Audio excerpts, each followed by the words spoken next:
सदगुरु बाबा जय गुरुदेव जी महाराज के श्री चरण कमल पर अरबों खरबों प्रणाम। उनके आध्यात्मिक उत्तराधिकारी वर्तमान समय के संत सदगुरु बाबा उमाकांत जी महाराज के श्री चरण कमल पर अरबों खरबों प्रणाम। उपस्थित सभी सत्संगी प्रेमी भाई बहन, बच्चे बच्चियां, नर नारी, सबको मेरा सादर जय गुरुदेव।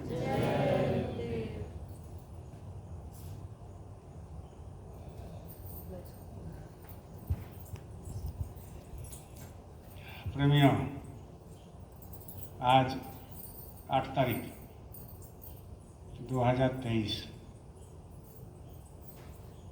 अक्टूबर महीना।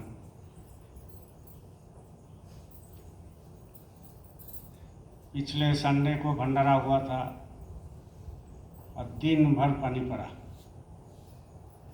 लेकिन गुरु महाराज का इतनी दया था कि उस दिन 300-400-500 लोग आए थे। भंडारा भी हुआ, बड़ी सुचारू रूप से चला।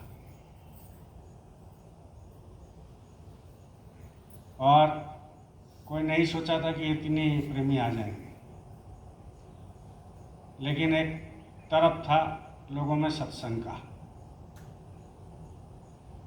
जब तरफ होता है तो लोग कुछ भी कर सकता है, चाहे वो तरफ आध्यात्मिक जगत का हो, चाहे वो तरफ किसी से मिलने का हो, चाहे वो तरफ पैसा कमाने का हो, चाहे वो तरफ जो है पहाड़ में चढ़ने का हो, चाहे वो तरफ जो व्याकुलता वो कोई पैदल चलने का हो कि हम 100 किलोमीटर पैदल जाएंगे। तब जब कोई मन में ठान लेता है, तरफ पैदा हो जाता है, तो वो कर लेता है। आप लोगों ने सुना होगा दशरथ माझी का नाम, वो बिहार के रहने वाले। कई अवार्ड उनको मिल चुका है, पुरस्कार। क्यों पुरस्कार मिला? कि 50 को रोटी खाते थे इसीलिए मिल गया, कि अच्छा देखने में था इसीलिए मिल गया? उनको क्यों मिला? इसीलिए कि वो जब गांव से निकालते थे तो वो कम से कम 50 किलोमीटर घूम के शहर जाना पड़ता था। तो उन्होंने एक दिन सोचा कि अगर ये पहाड़ को काट दिया जाए तो हम लोग 5 मिनट में शहर पहुंच जाएंगे। तो अपना छन्नी हथौड़ी ले करके मन में संकल्प बना लिया, चाहे 2 साल में लगे, चाहे 1 साल लगे, चाहे 6 महीना लगे, चाहे 5 साल लगे। सोचो, दिमाग में सोचते रहो, देखो क्या चीज होता है मन का संकल्प क्या चीज होता है। वो दशरथ माझी उस पहाड़ के नीचे में देखा कि इतनी बड़ा पहाड़, इसको हमको तोड़ना है और हमको 5 मिनट, 10 मिनट, आधा घंटे में शहर पहुंचना है। बड़े का दिक्कत होता है, बुजुर्ग का दिक्कत होता है, स्कूल कॉलेज जो है बहुत दूर पड़ जाता है, बच्चे लोग नहीं जा पाता है। तो वो छेनी हथौड़ी खरीद करके उस पहाड़ के नीचे जा करके खोदने लगा, काटने लगा। जब वो पहाड़ काटते काटते काटते काटते रोड बना दिया, अब वो शहर पहुंच गया। ये कोई सतयुग, त्रेता, द्वापर, इधर उधर का बात नहीं है, ये आज 20 साल पहले की बात है। हो सकता है कम हो, 15-20 साल पहले की बात है। तो एक पहाड़ तोड़ देता है, और जब पहाड़ टूट जाता है और जब उसको अवार्ड मिलता है, उसको पुरस्कार करते हैं सरकार, तो उसका मन में संकल्प और बढ़ जाता है, ऊंचा हो जाता है, हाई हो जाता है कि जब हम पहाड़ तोड़ सकते हैं तो हम प्रभु का भी दर्शन कर सकते हैं। जब हम एक पहाड़ तोड़ सकते हैं तो हम गुरु की सहारा लेकर के हम प्रभु का भी दर्शन कर सकते हैं।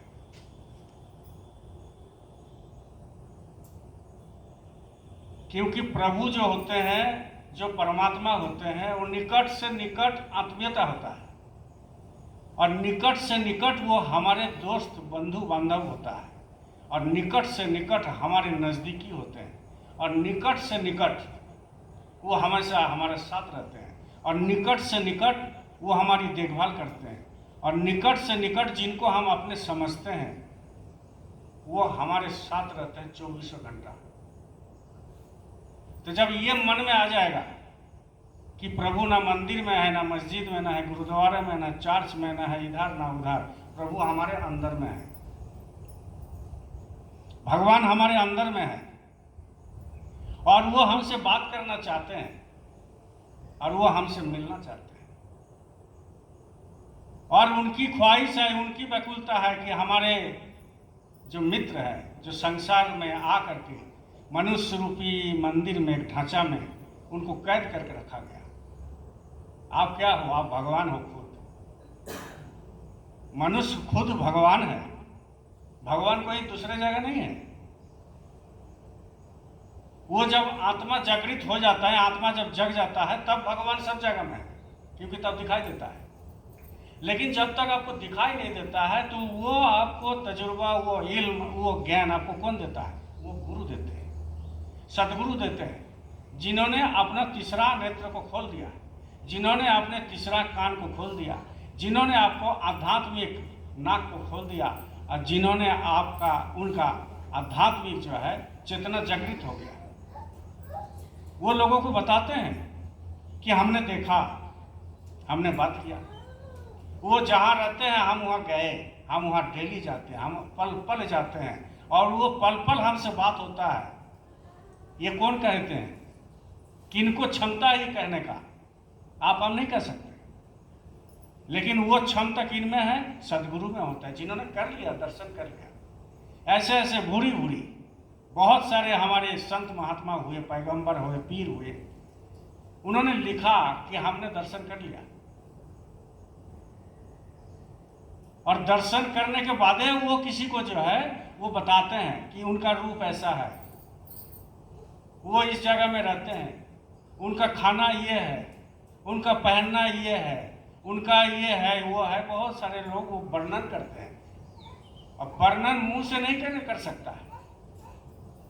किसी ने अगर भगवान का दर्शन कर लिया तो वो वर्णन मुंह से नहीं हो सकता, शब्द से नहीं हो सकता।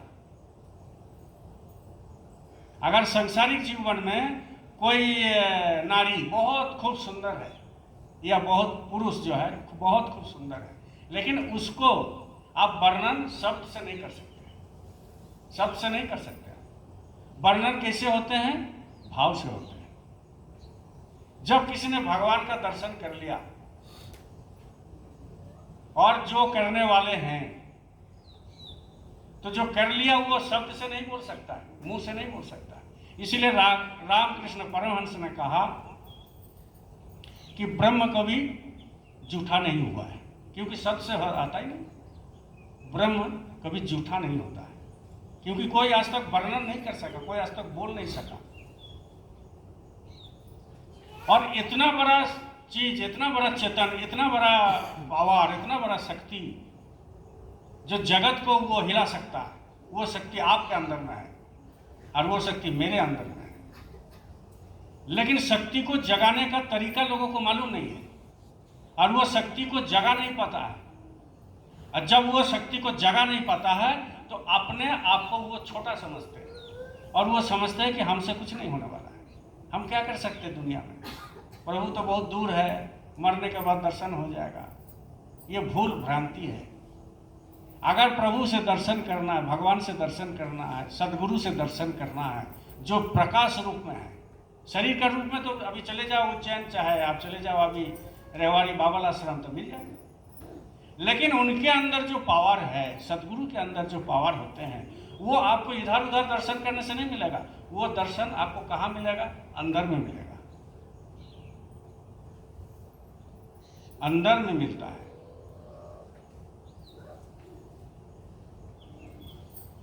इसीलिए कबीर साहब ने लिख दिया, किताब में लिखा है उन्होंने, कोई जानेगा जानन हरा, वो साधु घट में है उजियारा।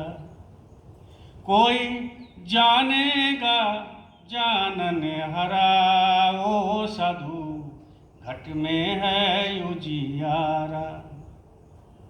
या घट भीतर बनयर बसती, याही में 9 लख तारा। सब कुछ इसी के अंदर वो वर्णन कर रहे हैं। या घट भीतर सोना चांदी, या घट भीतर सोना चांदी, याही में साईं हमारा वो साधु, घट में है उजियारा। ऐसा ही मेरा गुरु महाराज भी तो लिखे हैं कि मुझको कहाँ ढूंढ रहे बंदे, मैं तो तेरे पास हूं। खोज री पिया को निज घट में, जो तुम पिया से मिलना चाहते हो, तो भटको मती जग में, खोज री पिया को निज घट में। जिन्होंने भी पाया है, कोई मंदिर में जाके नहीं पाया भगवान को, और जिन्होंने भी पाया, कोई मस्जिद में जाकर के खुदा का दर्शन नहीं होता है, और जिन्होंने भी पाया कोई गुरुद्वारा में नहीं पाता है, और जिन्होंने पाया वो कोई मक्का मदीना में नहीं पाया, और जिन्होंने पाया कोई वृंदावन में या मथुरा में नहीं पाया, जिन्होंने पाया हरिद्वार, कलकत्ता, दिल्ली, लखनऊ इस सब में नहीं पाया। जिन्होंने पाया वो आपके उनके अंदर में पाया। जब ये तीसरा आंख खुल जाएगा, आत्मा का तीसरा आंख होता है, आत्मा का एक आंख होता है, शरीर का 2 आंख, जिसमें हम जगत को देखते हैं, सारे काम करते हैं, और अंदर में एक है, उसको आंख को कहते हैं चेतन आंख, आध्यात्मिक, थर्ड आई, तीसरा नेत्र, दिव्य चक्षु, इसको कहते हैं। तो वो कहाँ पर है? हमारे अंदर में है। और तीसरा कान कहाँ है? वो भी अंदर में है, जो आत्मा का कान है। ये कान में तो चुगली करते हैं, सुनते हैं, कोई कुछ बोल दिया देबू सरकार के बारे में, बस कान में लग गया फट से, और लग गया तो मन खराब हो गया। मन के साथ कान का, मन के साथ आंख का, मन के साथ मुंह का, मन के साथ आपकी चरित्र का सब टच होता है, ऐसे ऐसे गठबंधन है।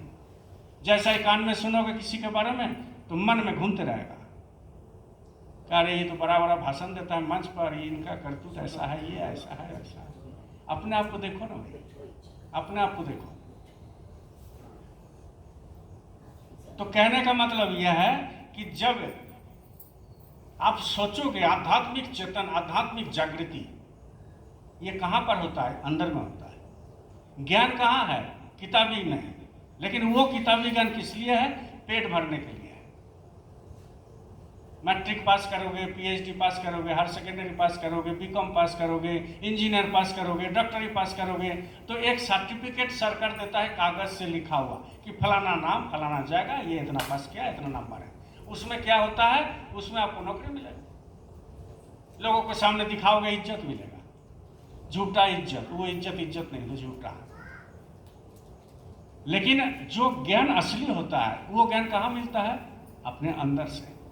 वो प्रस्फुटित होता है, वो धीरे धीरे धीरे धीरे धीरे धीरे वो ज्ञान बढ़ते रहेगा, वो खत्म नहीं होता है। वो सागर है, वो सागर है, वो ज्ञान का सागर। इसीलिए महात्मा लिखाई पढ़ाई नहीं करते हैं। महात्मा सदगुरु वो स्कूल नहीं जाते हैं। महात्मा सदगुरु उनके पास कोई इंजीनियर, पीएचडी, एमबीबीएस इसका उसका सर्टिफिकेट नहीं है, लेकिन वो इतने ज्ञान से भरे रहते हैं, इतने जो है उनकी विचार विवेक रहते हैं, उनकी दूरदर्शिता रहता है, और इतना ज्ञान भरा हुआ रहता है कि वो ज्ञान के सामने सब फेल हो जाता है। कबीर साहब स्कूल कभी गया? बोलिए जय गुरुदेव, जोर से बोलिए जय गुरुदेव। कबीर साहब कभी स्कूल नहीं गया, लेकिन कबीर साहब का वाणी गूंजते रहता है हर घर में, हर मंदिर में, हर जगह में। किताब बड़े बड़े लिखे हुए हैं। रामकृष्ण परमहंस कभी स्कूल नहीं गए, लेकिन उनका किताब इतना इतना बड़ा बड़ा किताब जो है अभी भी रखा हुआ है, और वर्ल्ड में बिकता है, खाली नगरी और रांची में नहीं बिकता है। और सब जगह मिशन बना लिया, रामकृष्ण मिशन, और सब जगह हर भाषा में आपको किताब मिलेगा। तो ये गान जो कभी स्कूल नहीं गए, औवा काका लिखने नहीं जानते हैं, वो रामकृष्ण परमहंस न पहाड़ा जानता है आपके लिए, आपका जैसा, लेकिन उनका ज्ञान का सागर है। वो ज्ञान आया कहाँ से आखिर? ये सोचना चाहिए, ज्ञान आया कहाँ से? जो स्कूल नहीं गया, ज्ञान आया। जिसके लिए थीसिस हो रहा, जिसके लिए विचार होता है, जो लोग समझते हैं, ये ज्ञान आया कहाँ से? इसको कहते हैं असली ज्ञान। और दूसरा ज्ञान क्या है? एक किताबी ज्ञान, जिसका कोई मायने नहीं रखता है। आपका शरीर छूट जाएगा तो वो सर्टिफिकेट भी छूट गया, आपका ये शरीर छूट गया तो वो ज्ञान आप किसी को दे नहीं सकते। अगर ये शरीर छूट गया तो आपका नौकरी छूट गई, अगर ये शरीर छूट गया तो सारे चीज छूट गया, तो वो ज्ञान का क्या मतलब? कुछ नहीं मतलब। लेकिन अंदर में जो ज्ञान प्रस्फुटित होता है, अंदर से जो ज्ञान आता है, वो ज्ञान परमात्मा का दिया हुआ है, सदगुरु के दिया हुआ ज्ञान है। वो ज्ञान कभी मिटता नहीं है, कभी नहीं मिटता है। कैसे? अगर हम पीएचडी पास किए, हमारा शरीर छूट गया, तो वो जो है घर में रखा रहेगा, उसमें दिमाग लग जाएगा, उसका कोई मतलब नहीं। लेकिन अगर कोई महात्मा अगर ज्ञान दे के जाते हैं तो वो ज्ञान सदियों तक चलते रहता है, सदियों तक चलते रहता है। ऐसा ही तो किताब बराबर है। मोहम्मद साहब ज्ञान दे करके गए, अभी भी चल रहा है। स्वामी विवेकानंद ज्ञान दे के गए, अभी भी चल रहा है। हमारे गुरु महाराज ज्ञान दे के गए, पूरा वर्ल्ड में चल रहा है। बहुत बहुत बहुत जो ज्ञान होते हैं उसको कहते हैं पराविद्या, उसको कहते हैं आध्यात्मिक विद्या। और वो आध्यात्मिक विद्या और पराविद्या वो आपको बाहर से नहीं मिलेगा, अंदर से मिलता है। और जब अंदर से मिलेगा तो वो ज्ञान को कोई कभी नहीं कर सकता, बढ़ जाएगा, कम नहीं, काटछट नहीं कर सकता, काटछट नहीं कर सकता। इसीलिए मृत्यु, जो हम मरेंगे, जो आप मरेंगे, आज हम जाएंगे, कल आप जाओ, हम कल जाएंगे, परसों आप जाओ, हम परसों जाएंगे, आप नरसों जाओ। जाना तो है, ये तो तय है कि मृत्यु सत्य है। मृत्यु को कोई टाल नहीं सकता, कोई नहीं टाल सकता। अगर टालते तो बड़े बड़े मिनिस्टर, बड़े बड़े करोड़पति, अरबपति, खरबपति, बड़े बड़े जो है महात्मा, बड़े बड़े जो है पीर पैगंबर, सब टाल सकते हैं, लेकिन टाल नहीं सकते। क्यों? क्योंकि अटल सत्य है कि सबको मरना है। बुद्ध की कहानी है,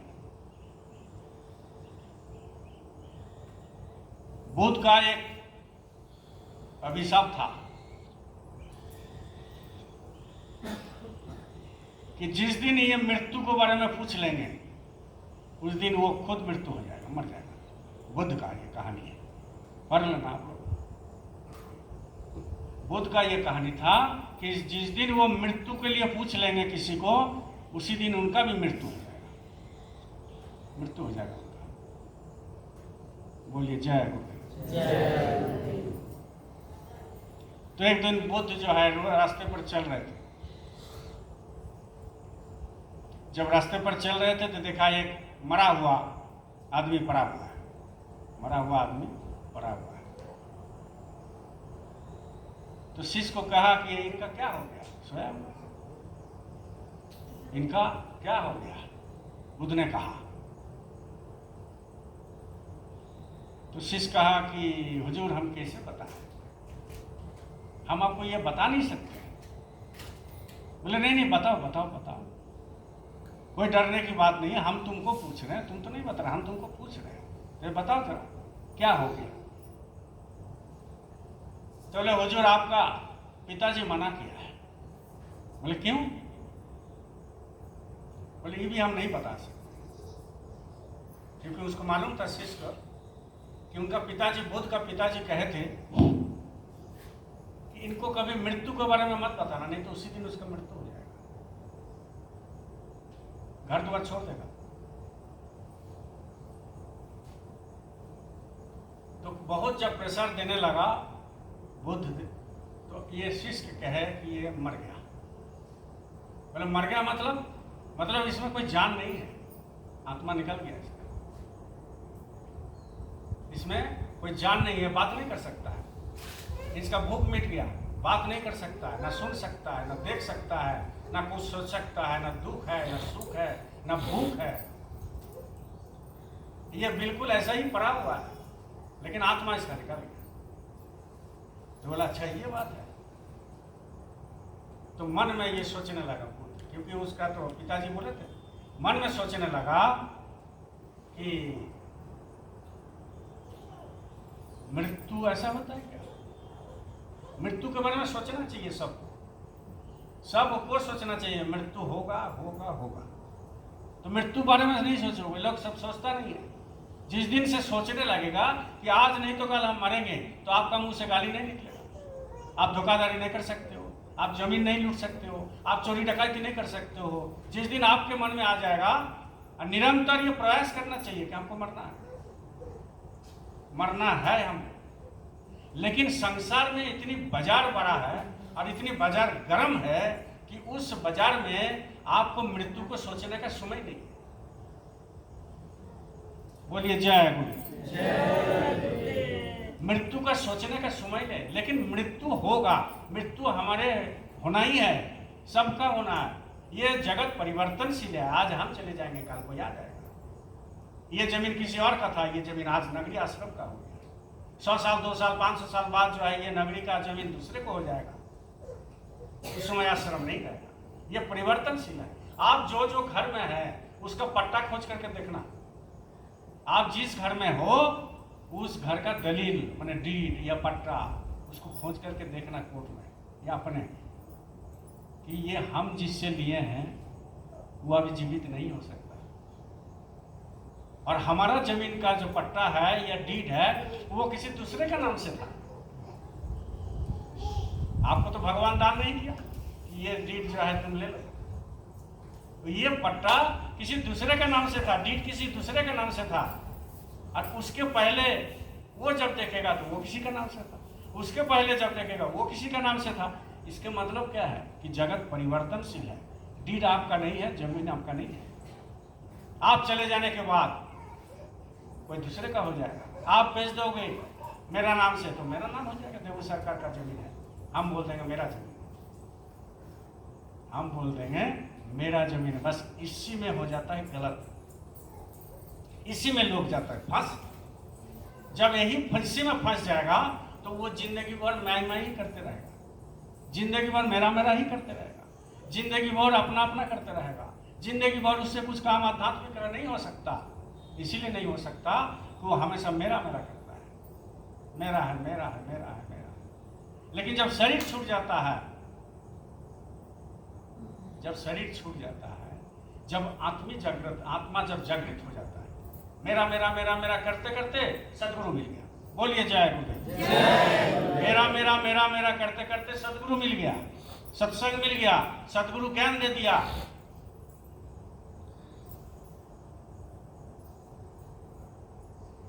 इसके बाद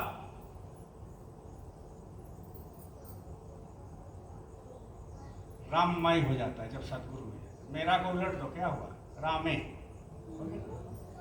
राम हो जाएगा खुद, राममय हो जाएगा वो। लेकिन वो कब? जब सदगुरु चाहेंगे तब। और सदगुरु कब चाहते हैं? जब आपकी नियत साफ होगा। सदगुरु कब चाहते हैं? जब आप भक्ति करेंगे। सदगुरु कब चाहते हैं? जब आप गुरु की वचन को पालेंगे तब। किसी ने ठीक कहा कि पूजा पाठ का कोई जरूरत नहीं है। कौन कहा ये नहीं पता है, लेकिन किसी ने कहा पूजा पाठ का कोई जरूरत नहीं है। प्रभु से मिलने के लिए पूजा पाठ की जरूरत नहीं पड़ता है। प्रभु से मिलने के लिए प्रभु जो नियम बनाए उस नियम को पालन करना, बस प्रभु मिलेगा। किसी महात्मा ने कहा कि प्रभु से मिलने के लिए कोई पूजा पाठ जाग जोग तीर्थ व्रत उपवास ये सब की जरूरत नहीं है। प्रभु से मिलने के लिए एक ही रास्ता है, प्रभु जो नियम बनाए उस नियम का पालन कर, तुमको मिल जाएगा। प्रभु तुमको मिल जाएगा। इसीलिए कबीर साहब कहते हैं, महात्मा कहते हैं कि वस्तु है ग्राहक है नहीं। वस्तु है, मेरे पास वस्तु है। वस्तु मतलब आत्म जागृति का रास्ता, आत्मा चेतन का रास्ता मेरे पास है। वस्तु है, ग्राहक है नहीं। ग्राहक नहीं है।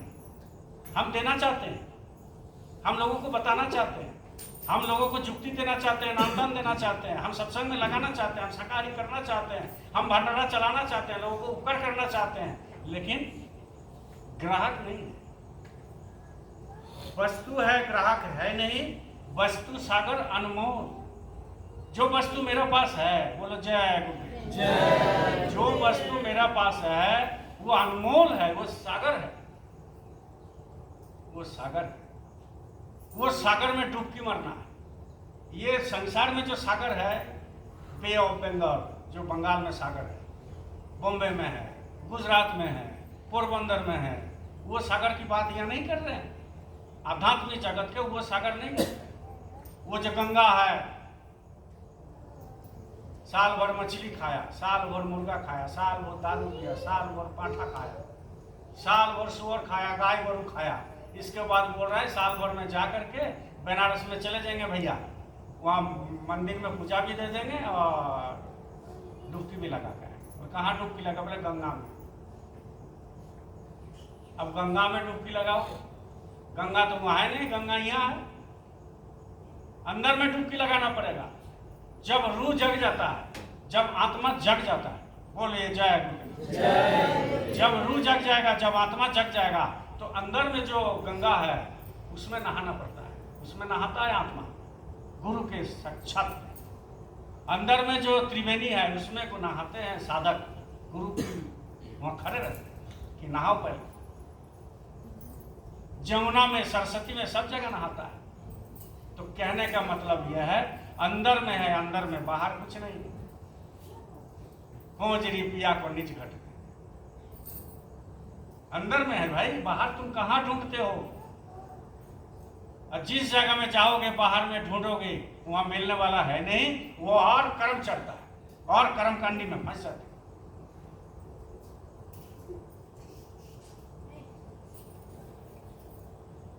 कोई भी पिछले हमारे पंडित लोग, बुजुर्ग लोग बनाए हैं, उसका कुछ कारण है। अभी पितर पक्ष चल रहा है, बोलिए जय। अभी लोग क्या करते हैं पितर पक्ष में?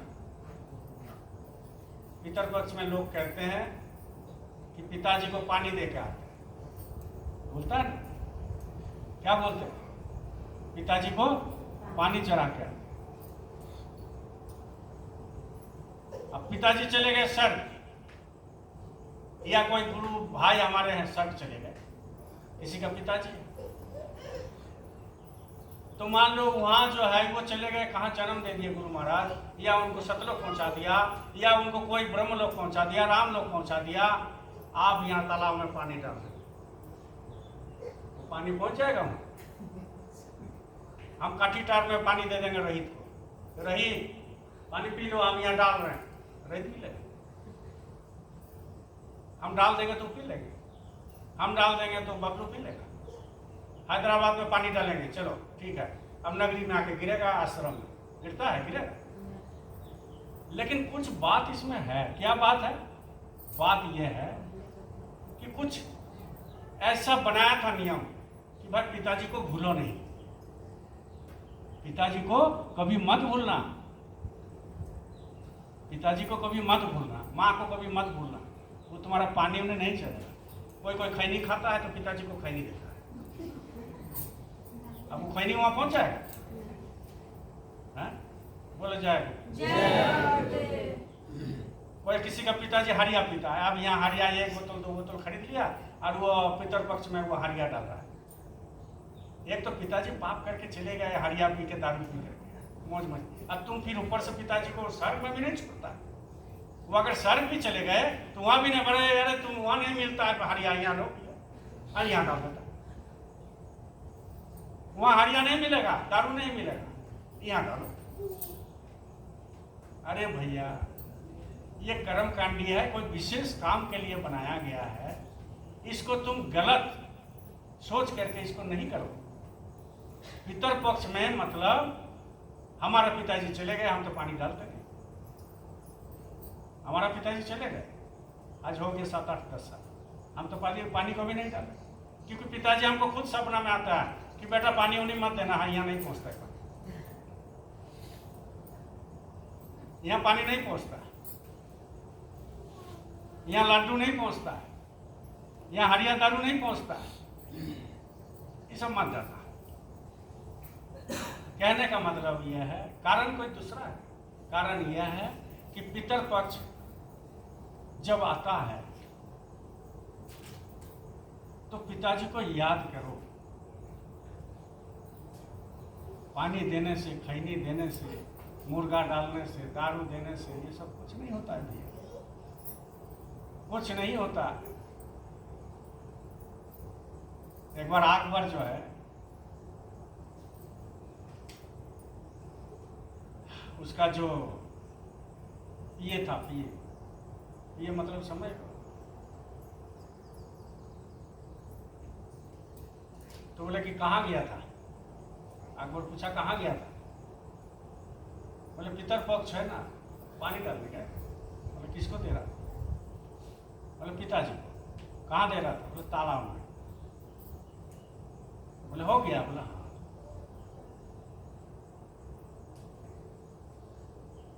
तो अकबर जो है उनको शिक्षा देने के लिए एक दिन महल के बाहर जो है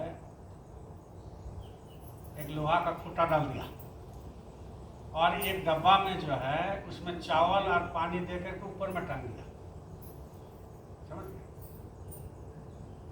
ऊपर में टांग दिया और टांग करके जो है नीचे में आगे लगा है और यहाँ से चल रहा। तो उनका पीए पूछा कि हुजूर ये क्या कर रहे हैं आप। बोलिए जय गुरुदेव। बोले ये आप क्या कर रहे हैं। बोले चावल बना रहे, भात बना रहे। तो बोले आपके जैसा तो बुर्बक है नहीं, आप दिए हैं 5 फुट ऊपर में हाड़ी और नीचे में आग लगा तो इतना दूर में जा रहा है तो जिंदगी में पकेगा। तो बोले चाहे इतना दूर में नहीं पक सकता तो तुम्हारा पानी डालने से वो इतना दूर चला गया। जब इतना दूर में नहीं पक सकता है तो तुम्हारा पानी डालने से उतना दूर चला गया पानी। कहने का मतलब यह है कि कुछ कारण होते हैं। जो भी पुराने संस्कार है उसका कुछ कारण है। वृथा नहीं बनाया, अन्याय नहीं बनाया, लेकिन लोग क्या करते हैं उसको दूसरा हिसाब से यूटर्न कर लेते हैं, दूसरा हिसाब से मोड़ देते हैं। क्यों? क्योंकि कुछ पंडित है जो उसको कमाने खाने का उसको तरीका होना चाहिए, बस उसको मिलना चाहिए। आजकल कलयुग में अगर पंडित, मुल्ला, मौलवी और पदरी और सिखों का पंच प्यारे अगर सब उतर जाए और बोले कि शाकाहारी बनो, मांस मछली अंडा मत खाओ, और आत्मा का जागृत करने के लिए रास्ता बताए, अपने पास नहीं है सदगुरु को पास भेजो, तो दुनिया में क्राइम होगा ही नहीं, दुनिया में अन्याय होगा ही नहीं, दुनिया में पशु हत्या होगा ही नहीं। इसलिए धर्म का मतलब है, पहली बात है कि मैं कौन हूं उसको पहचानना, हम कौन है इसको पहचानना। धर्म का मतलब यही है। धर्म और दूसरा चीज नहीं है। धर्म मतलब यह है कि भाई मैं कौन हूं इसको पहचान करना। ये शरीर मेरा नहीं है, ये हड्डी है, अंदर में मांस है, खून है, थूक है, लैट्रिन भरा हुआ है पेट में सबके, अंदर में पीप भरा हुआ है, थुकार भरा हुआ है, इसमें कुछ है तो मिट्टी है, और इसमें गंदगी ही गंदगी है अंदर में और कुछ नहीं। अगर इसको फाड़ दिया जाए तो वहां से भाग जाओ, अगर पेट को फाड़ दिया जाए वहां से भाग जाओ। क्यों? क्योंकि आपसे देखा नहीं जाएगा, खाली ये अंदर में गंदा है, गंदगी भरा हुआ है। जिस दिन सोच लोगे कि मैं कौन हूं, और मैं कौन हूं, आप कौन हो, आप खुद परमात्मा हो। खुद परमात्मा बहुत दूर है, छोड़ दीजिए, आप खुद परमात्मा हो। ये अगर सोच लोगे कि हम खुद परमात्मा हैं, ये अहंकार की बात नहीं है, हम खुद परमात्मा हैं। और परमात्मा खुद कब होंगे? जब सदगुरु मिल जाएंगे। सदगुरु इल्म कराएगा, ज्ञान कराएगा कि अब तुम खुद परमात्मा हो, तुम खुद चेतन हो, तुम खुद परमात्मा का अंश हो, तुम खुद चेतन सत्ता हो, तुम खुद शक्ति हो, तुम खुद भगवान हो। ये जब आपकी ज्ञान हो जाएगा तो ये संसार से कुछ मतलब नहीं रखता है। हाँ, रहोगे खाओगे, शरीर को बचाने के लिए 2 रोटी देना पड़ेगा, लेकिन उसमें रम जाएगा कि भाई ये सब्जी होगा तब खाएंगे, खेल खत्म हो गया। जो मिल जाए प्रभु जो दे दे, जिस हालत में रखे, आप रहो, लेकिन क्या करो?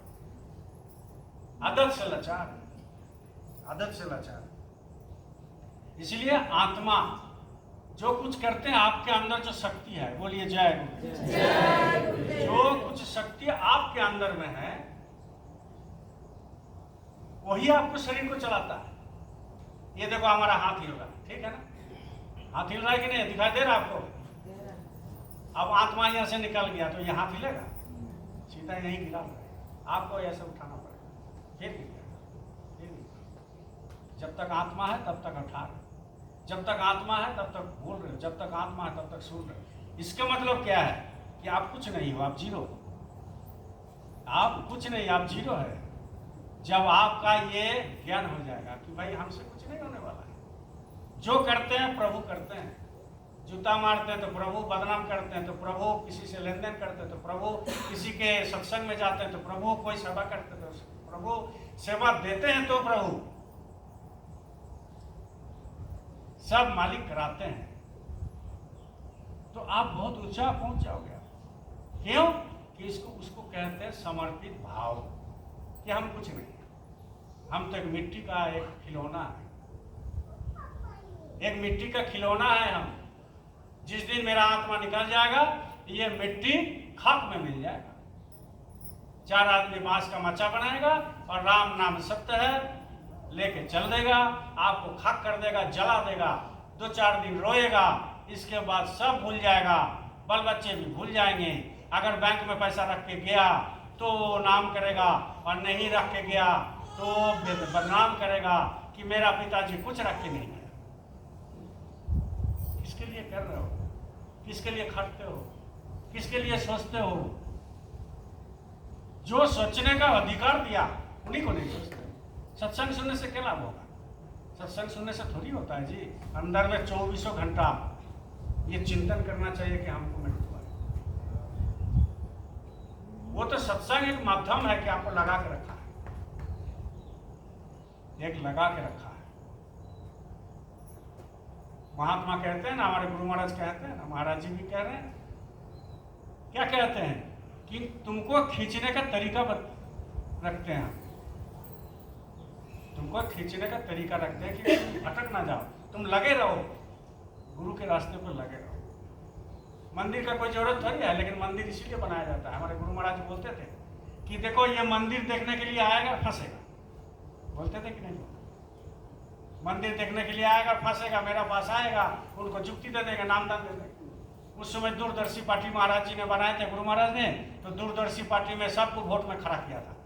तो गुरु महाराज से पूछा एक प्रेस रिपोर्टर कि आप तो राजनीति में आ गए हुजूर, तो बोले राजनीति का बात नहीं, जो नेता इधर उधर चोरी डकैती कर रहा है और टैक्स का पैसा खा रहा है और झोपड़ी में था वो अभी प्लेन में चल रहा है, उसका करतूत फांस करने के लिए ये बताया जा रहा है। तो दूरदर्शी पार्टी बनाए, हम भी उसमें खड़े हुए थे, बंगाल से MP election member of parliament. तो क्यों बनाया? इसीलिए कि ये राजनीति जो कर रहा है वो भी आकर के फंसे। एक मछली को पकड़ता है कोई, ठीक ऐसे रहता है ना, है? इसमें क्या देता है? आटा देता है कि नहीं? आटा देता है। और जब डालता है पोखर में, चाहे जब डालता है तालाब में, तो मछली घूमते घूमते घूमते देखते देखते उसको खा जाता है। उनका किधर ध्यान है? उनका ध्यान है आटा में, आटा में ध्यान है, और मछली पकड़ लेता। उनका ध्यान है आटा में, लेकिन मछली पकड़ लिया और खा गया। जब मछली खा गया तो जो तालाब के किनारे जो फेंका था उसको उठा कर खींच गया। ये भी वही चीज है भैया, ये भी वही चीज है। सत्संग, सेवा, नामदान, ये जो है आपको भंडारा, ये जो है शाकाहारी प्रचार, ये कंबल बांटना, ये रक्षा सूत्र बांधना, ये और है क्या? ये वही है कि किसी तरह लगा के रखो, मेरा बच्चे को जाने मत दो, इनको कोई गलती नहीं है, इनको हम ही फंसाए और हम ही उठाएंगे। इसलिए आपका शरीर कुछ करता नहीं है, आपका शरीर कुछ करता नहीं है। इसलिए कहते हैं, बता तेरे मुख को कौन खोलता है, बता तेरे मुख को कौन खोलता है, मुख बोलता है कि तू बोलता है। बोले बता तेरे मुख को कौन खोलता है। ये जो हम मुंह खोल रहे हैं, बोल रहे हैं, कौन खोलता है भाई? तुम खुद खोलते हो क्या? अभी तुमको ज्ञान नहीं है, तुम्हारा आत्मा अभी सोया हुआ है, इसलिए तुमको लग रहा है खोल रहा है, लेकिन वो बात नहीं है। बता तेरे मुख को कौन खोलता है। बोले कौन खोलता है मुख को? तुम्हारे अंदर जो चेतन है वो खोलता है, तुम नहीं खोलते हो। और जिस दिन वो चेतन निकल जाए, मुर्दा हो गया, मर गया, आप कुछ नहीं कर सकते हो, आपसे कुछ नहीं होने वाला। कितनी भी आप किसी से प्यार प्रेम करते हो, मोहब्बत करते हो, उनको ला करके भी अगर खड़ा कर दिया जाए तो आप बोल नहीं सकते, आप देख नहीं सकते हो। इसलिए कहते हैं, बता तेरे मुख को कौन खोलता है, मुख बोलता है कि तू बोलता है। ये मैं की आवाज आती कहाँ से। देखो कैसे बोल रहा है। ये जो मैं करते हो, हम कर लिए, हम कर लिए, हम मकान बना लिए, हम बेटी का शादी कर लिए, हम दुकान चला रहे हैं, हम गाड़ी खरीद लिए, हम ड्राइविंग कर रहे हैं, और तुम बोलते हो मैं करती हूँ, मैं करती हूँ। लेकिन तुम्हारा ड्राइविंग तुम नहीं कर सकते हो, तो दूसरे का ड्राइविंग कर लो। तुम्हारा ड्राइविंग तुम खुद नहीं कर सकते हो। यहाँ से ड्राइवर निकाल गया तो खेल खत्म हो गया, गाड़ी बेकार। ये भी गाड़ी समझ लो। और ड्राइवर कहाँ बैठा हुआ है? अंदर में बैठा हुआ। ये ड्राइवर निकल गया, ये गाड़ी बंद हो। वही तो चीज होगी है, वो भी चीज वही है। यहाँ धनंजय का गाड़ी रखा हुआ है, धनंजय अगर गाड़ी में नहीं चले, गाड़ी अपने आप चलने लगेगा है? बोलो जी। नहीं ना, अपने आप तो नहीं चल सकता है, किसी को बैठना पड़ेगा। तो ये भी एक मांस का गाड़ी है, ये भी एक हड्डी का गाड़ी है, ये भी एक किराए का मकान है, और इसी गाड़ी में बैठा हुआ है। कौन बैठा हुआ है? आपका परमात्मा बैठा हुआ है। वही परमात्मा अगर आत्मा निकल गया तो वही बोलता है। ये मैं की आवाज आती कहाँ से, कौन है यो वाणी आती जहां से। बोले वो वाणी कहां से आता है? जो आप बात कर रहे हो वो वाणी कहां से आता है भाई? कुछ तो बता प्यारे, कुछ तो बता प्यारे, गर तुझको पता है, पता तेरे मुख को कौन खोलता है। बोले कुछ तो बताओ। किताबी ज्ञान नहीं होना चाहिए, अनुभव की ज्ञान होना चाहिए, अंदर की ज्ञान होना चाहिए। किताब तो हमारे घर में पूरा पड़ा हुआ है, रामायण, गीता, कुरान, बाइबल सब पड़ा हुआ है। नहीं पढ़ते ही बात नहीं, पढ़ते भी भागवत, बहुत सारे जो है आपका महात्मा का जो है वो सारे पढ़ा हुआ है। आज पढ़ोगे तो कल भूल जाओगे, लेकिन अंदर में जब ज्ञान हो जाएगा तो किताब की जरूरत नहीं पड़ता है, वो अंदर से निकलता है। फिर कहते हैं, देखिए, पैर तुम खुद हो या पैर है तुम्हारे। आत्मा कहाँ रहता है? दोनों आंखों के बीच में रहता है, पैर में नहीं रहता है। तो कहते हैं पैर तुम खुद हो कि पैर तुम्हारे हैं? तुम पैर हो क्या? नहीं है। किसी को पूछो तुम पैर है जी, तुम पाँव है, कहाँ बात करते हो जी? हम इंसान है। बोलेगा कि नहीं बोले? हम इंसान है, हम आदमी है।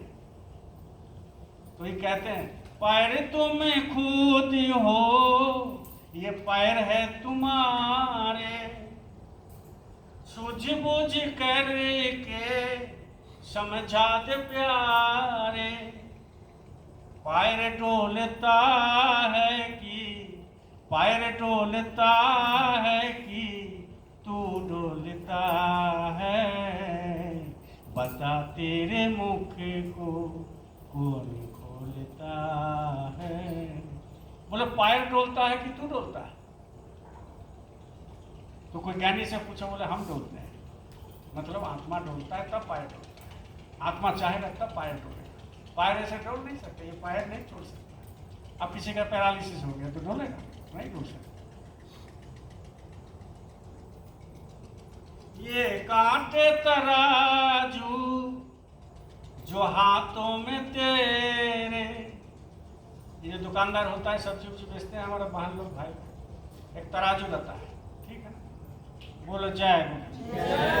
एक तराजू रहता है, तो ही कहते हैं ये कांटे तराजू जो हाथों में तेरे, सोच समझ कर उत्तर दे रे।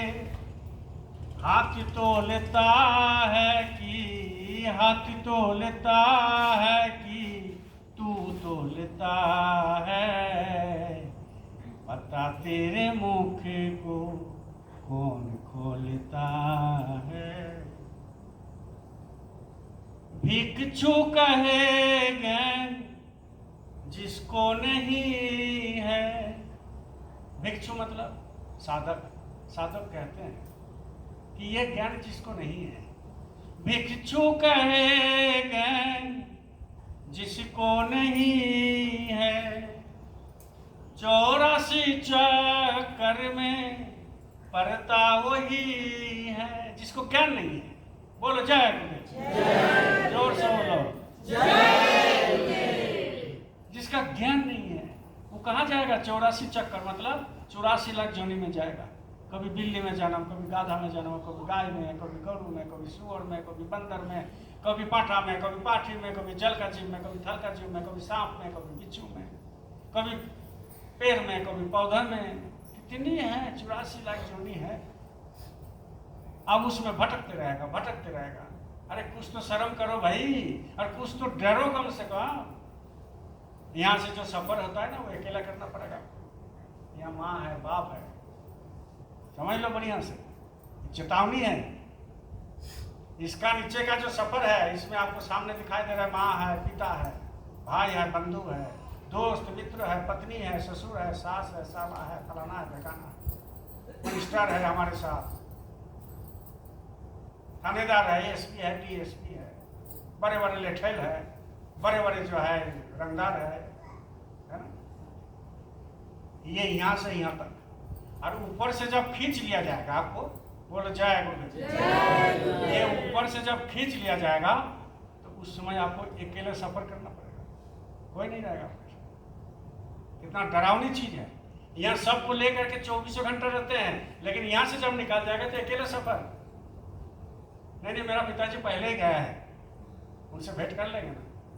तुम्हारे पिताजी नरक में गया है, स्वर्ग में गया है, कि कौन लोक में है? वहाँ तो ब्रह्मांड, अथाह ब्रह्मांड ऊपर में, अथाह रास्ता है, अरबों खरबों रास्ता है। किस रास्ते से गए हैं वो तुमको खोजने में लेट लगेगा, लेकिन वो खोज सकते हो। कब खोज सकते हो?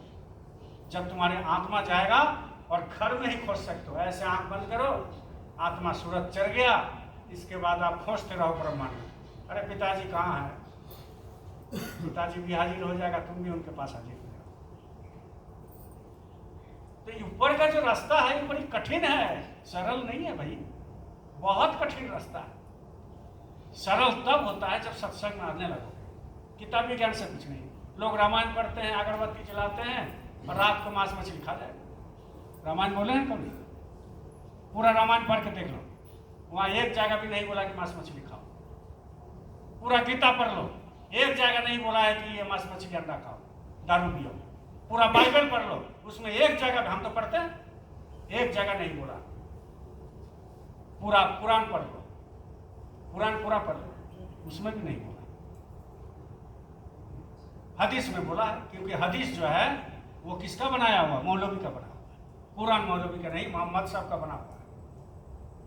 आप कोई उसी के ऊपर कुरान लिख देगा, उसी के ऊपर गीता लिख देगा, उसी के ऊपर महाभारत लिख देगा, तो बना के लिख देगा, अपना हिसाब से लिख देगा। कि हम भी खाए ये भी खाए, हम भी नरक जाए ये भी नरक जाए।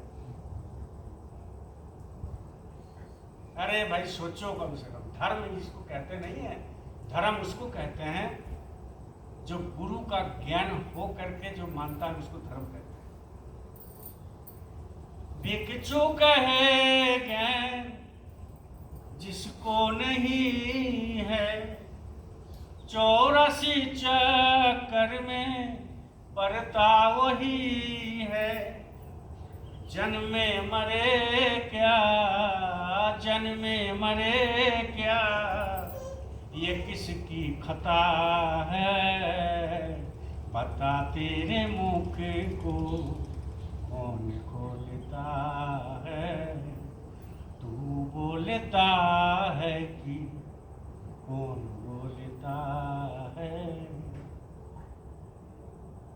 सुमिरन ध्यान भजन डेली कीजिए, शाकाहारी रहिए, क्योंकि मन के साथ इंद्रिय का गंभीर निकट संबंध है। मन धोखा देते रहता है, 24 घंटा धोखा देता है। आज ये खाएंगे, कल वो खाएंगे, यहाँ जाएंगे, ऐसा करेंगे, ऐसा करेंगे। और मन को जिन्होंने कंट्रोल कर लिया वो बहुत कुछ कर सकता है, लेकिन कंट्रोल तो तभी होगा जब वो सदगुरु की शरण में जाएगा, तभी कंट्रोल हो सकता है। लोग बोलते हैं हम तो मन को कंट्रोल कर लिए, उतना सीधा है। रामकृष्ण परमहंस के पास एक भक्त गया, बोलो जय गुरुदेव, जय। बोले हुजूर, ये जो आपके पास आते हैं ना, ये आपका चेला, ये पूरा मन में कंट्रोल कर दिया। बोले तुमको कैसे समझ में आया? हमको समझ में नहीं आया, तुमको हो गया? बोले नहीं, ऐसा लगता है होगा।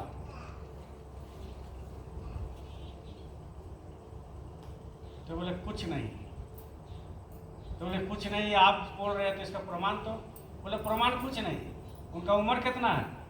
बोला अभी 32 साल। बोले कुछ नहीं, आप 18-19 साल का एक लड़की ले करके इनको एक रूम में बंद कर दो, मन कंट्रोल है कि नहीं देखा जाए। ये सीधा बताया, उतना सीधा नहीं है। मन को कंट्रोल करना बहुत कठिन काम है, और मन को कंट्रोल वही कर सकता है जो नाम के साथ जुड़ गया। कौन नाम? धुनात्मक नाम। राम राम मुंह से करने से नहीं होता, राम का नाम ऊपर से आता है जो 24 घंटा बजता है ना, यहीं पर बजता है कान में। ये कान में नहीं आवाज सुनाई देगा, अंदर का कान में आवाज सुनाई देगा। 24 घंटा बज रहा है, घंटा घड़ियाल बज रहा है। जो मंदिर में बजाते हो ढंग ढंग घंटा, वो घंटा अंदर में बज रहा है भैया। तो आप पहले उसको सुनो, जब वो सुनोगे उतने इतनी सुरीली रस है, इतनी मनमोहक रस है, इतनी व्याकुलता है, और इतना खिंचाव है, इतना मैग्नेट पावर है, और इतना उसमें आनंद है। उसमें जब कोई लय हो जाएगा तब मन को कंट्रोल कर सकता है। नहीं तो मन वो सांप से भी भयंकर है। ये नाग सांप जो देखते हो ना, उससे भी भयंकर है। और मिनट मिनट में बदल देगा, पल पल में बदल देगा, अच्छे काम करने के लिए रोकेगा। सत्संग आने से पहले बहुत लोग सोचा होगा कि आज नहीं क्या, मन की चाल, आपकी चाल नहीं, मन की चाल। बस उसी को समझ लेना, उसी को समझ लेना। देखो ये माना कर रहा है, बस उसकी माना को मत सुनो। अगर आपके अंदर में आता है कि सत्संग नहीं जाएंगे, तो समझ लेना मन की चाल है। वो काल में बहुत छोड़ दीजिए, काल का तो दर्शन नहीं हुआ, लेकिन मन का तो दर्शन होता है ना, अंदर में अनुभव तो करते हो। तो वो मन जब बोलेगा कि नहीं जाना, तो मन की बात को सुनना ही नहीं है। बोले ये हमको फंसा रहा है, हम तो जाएंगे भैया, हम जाएंगे। अभी भजन में बैठो, तो भजन में बैठने से पहले मन बोलेगा बैठो बैठो बैठो, क्योंकि मन को कोई रस नहीं मिलता है। इसका आदत है, मन को कोई रस नहीं मिलता। इसको जन्म जन्मांतर से कितना जन्म का रस लेता रहता है, और रस लेते लेते इसका भी आदत पड़ गया। सोचता है ये करेंगे वो करेंगे वो करेंगे, लेकिन जब कोई बोलता है सत्संग में जाओगे, तो मन बोलता है कि चलो एक बार देख के आते हैं, चलो एक बार देख के आते हैं। और जब मन को ये रस मिल जाता है, तो मन पर भजन में बैठाने लगता है। भजन में बैठोगे तो मन जो है बोलेगा कि चलो बैठो, लेकिन जैसा ही बैठ गया तो मन को दूसरा चीज़ चाहिए, बैठा दिया, इसके बाद दूसरा चीज़ चाहिए। वो मन बोलेगा कि चलो घूम के आते हैं, आपको उठा देगा, या नहीं तो मन घूमते रहेगा चारी तरफ। उसके पास जाएगा, झगड़ा करेगा, उसके पास जाएगा, खाएगा, उसके पास जाएगा, पैसा कमाएगा, उसके पास जाएगा, लेन देन करेगा, उसके पास जाएगा, इसके पास जाएगा, टीवी में जाएगा, इधर जाएगा, उधर जाएगा, सीरियल में जाएगा, मोबाइल में जाएगा, और इतनी रगड़ा कर देगा कि आपको उठा देगा। और आप जब उठ गए तो आप सोच रहे हम बहुत भजन कर लिया, बहुत कर लिया, 2-2 घंटा बैठे, लेकिन 2 घंटा में आप परखे हो कि मन कहाँ था, आपके अंदर में था कि दूसरा जगह में गया, बैठ नहीं सका आपका। ये कौन करेगा? सदगुरु है। सदगुरु में वो ताकत है जो लोगों को जिंदगी बदल देगा। वाल्मीकि का बदल दिया ना, बोलो जय गुरु। वाल्मीकि डकैत था लेकिन जिंदगी बदल दिया। कौन बदला? वो अपने से खुद बदले, गुरु बदल दिया, गुरु बदल दिए। अंगुलीमाल, अंगुलीमाल का नाम सुने हो ना? जितना लोगों को वो डकैती करता था उसको एक अंगुली काट देता था और एक अंगुली काट करके माला पहनता। अंगुलीमाल, उनको सदगुरु मिल गया, तो जब सदगुरु मिल गया चेंज हो गया। आप और हम में तो डकाते ना थे जी, आप और हम तो पियक्कर थे, आप और हम तो मांस मछली खाते थे, अंडा खाते थे, लेकिन जब गुरु मिल गया, ज्ञान हो गया, सब तो नहीं हो, थोड़ा बहुत क्या खाना है क्या खाना नहीं है, इतनी तो ज्ञान हुआ, तो हम लोग चेंज हो गए। जब चेंज हो गए तो मन में व्याकुलता आता है कि भाई दूसरे को भी चेंज करा। आज हमारे डाल्टनगंज से 3 गो प्रेमी आए, उस दिन एक आए थे ना, तो वही जा करके बोला, तो वो हेड मिस्त्री था, इन लोग को भेजा, तो ये 3 गो डाल्टनगंज से आए। तो मेरी क्या इच्छा है, हम खुद भाड़ा दे के लाए हैं, फ्री में लाए, तो मेरा इच्छा क्या है? मेरा इच्छा है ये लोग भी बदल जाए, ये लोग भी रास्ते पर आ जाए, ये लोग भी शाकाहारी हो जाए, ये लोग भी अच्छे इंसान बन जाए, परमात्मा प्रभु का प्राप्त हो जाए, और ये लोग जो है अपने बाल बच्चे को सुखी रखे, ये लोग अपना अच्छा सब कुछ रहे। मेरा और क्या स्वार्थ है? कुछ नहीं। ये लोग से हम पैसा लेना ना, ये लोग को हम दिखाने के लिए लाए। ये लोग को ऐसा ही है कि भाई आप, हम भी गुरु महाराज के पास गए, आप भी चलो, आपका किस्मत होगा तो बदल जाएगा, और आपका प्रयास होगा तो बदल जाएगा, आपकी कोशिश होगा तो बदल जाएगा, आपका चेष्टा होगा तो बदल जाएंगे।